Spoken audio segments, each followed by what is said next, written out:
Imagina só, nas profundezas do oceano, bem ali na costa de Cuba, existe um dos maiores enigmas do nosso tempo. Uma descoberta que tinha tudo para reescrever a história como a gente conhece, mas que, ao invés disso, encontrou um silêncio. Um silêncio que já dura mais de 20 anos. Bom, vamos mergulhar fundo nessa história.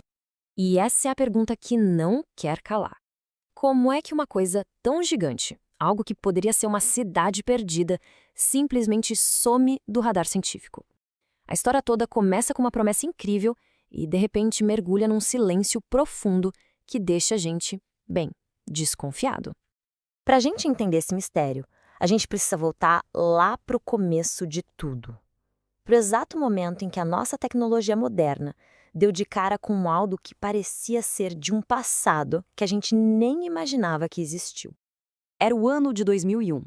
Uma equipe liderada pela engenheira naval Paulina Zelitsky estava lá, mapeando o fundo do mar, trabalho de rotina, até que, de repente, algo impossível aparece nas telas do sonar deles. Não era o caos que se espera da natureza. Era um padrão, algo organizado, sabe? Algo que parecia deliberado. E aqui está o detalhe que muda tudo. O tal achado estava a 800 metros de profundidade. 800 metros. É um abismo de escuridão total, uma pressão que esmagaria qualquer coisa. É um lugar muito, mas muito, além do alcance de qualquer mergulhador. Explorar algo ali é uma missão gigantesca. As primeiras imagens, claro, não eram fotos nítidas. Eram mais como ecos fantasmagóricos, sombras digitais. Só que juntas, essas sombras pintavam um quadro de algo extraordinário. Algo que simplesmente não deveria estar ali. Agora, olha só que interessante. O que foi que eles viram? Não eram só umas pedras aleatórias, não. O sonar mostrou simetria, mostrou ângulos retos, mostrou padrões que lembravam muito ruas e prédios, e até mesmo estruturas que pareciam pirâmides. Tudo apontava para um projeto, um plano, um centro urbano. A própria líder da missão, a Paulina Zelitsky, não conseguiu esconder o quanto ficou impressionada. A declaração dela mostra bem a empolgação daquele momento. Para ela e para a equipe não tinha dúvida, aquilo não era uma formação geológica qualquer.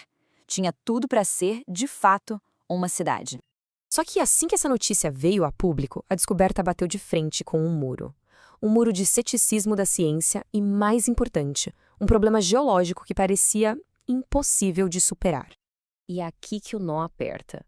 Para uma cidade construída em terra firme, afundar 800 metros, os processos geológicos que a gente conhece levariam no mínimo 50 mil anos. 50 mil! Isso colocaria essa civilização muito, mas muito antes de qualquer outra que a gente conhece na história. Desafiaria tudo que a gente sabe sobre o nosso passado. E o mais fascinante é que até os especialistas mais céticos, como o geólogo cubano Manuel Iturralde Vinante, admitiram que as formações eram, no mínimo, esquisitas.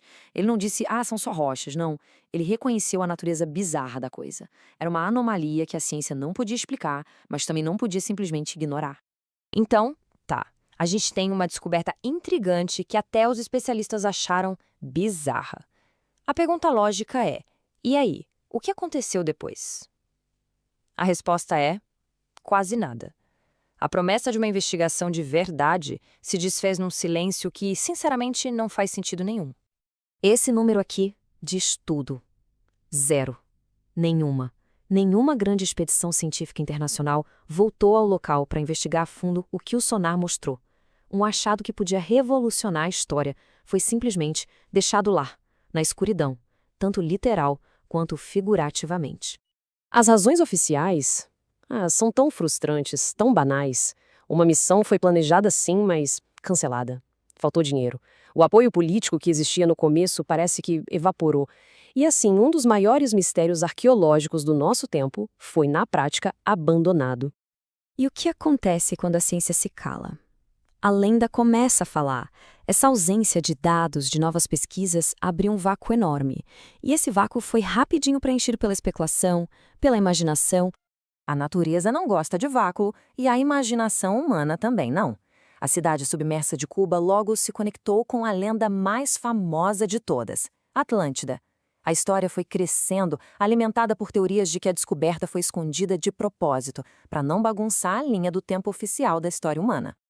E só para a gente ter uma ideia, essa anomalia cubana não é a única coisa esquisita no mundo. Ela se junta a uma lista de outros locais que desafiam o que a gente acha que sabe. Mas tem uma grande diferença. Lugares como Göbekli Tepe ou Yonaguni foram e continuam sendo estudados. O de Cuba, não. Continua sendo só um fantasma no sonar. E aqui vem a grande ironia. Hoje, a gente vive numa era de submarinos robóticos, de mapeamento 3D super preciso. Nós temos a tecnologia para ir lá e desvendar esse mistério de uma vez por todas. E mesmo assim, ele continua lá, intocado, exatamente como foi encontrado em 2001. No final das contas, a gente fica com essas duas opções na mesa. Será que são mesmo os restos de uma civilização antiga, um elo perdido da nossa própria história? Ou será que tudo não passa de uma incrível, mas natural, ilusão geológica? Uma coincidência de formas que enganou a nossa tecnologia e a nossa imaginação. Enquanto não tivermos novas missões, a resposta vai continuar lá, a 800 metros de profundidade. A grande questão que fica não é só o que tem lá embaixo, mas sim, será que algum dia a gente vai ter a vontade de descobrir? Será que a história dessa possível cidade está destinada a ser só isso? Um eco? Uma nota de rodapé esquecida para sempre nas profundezas do oceano?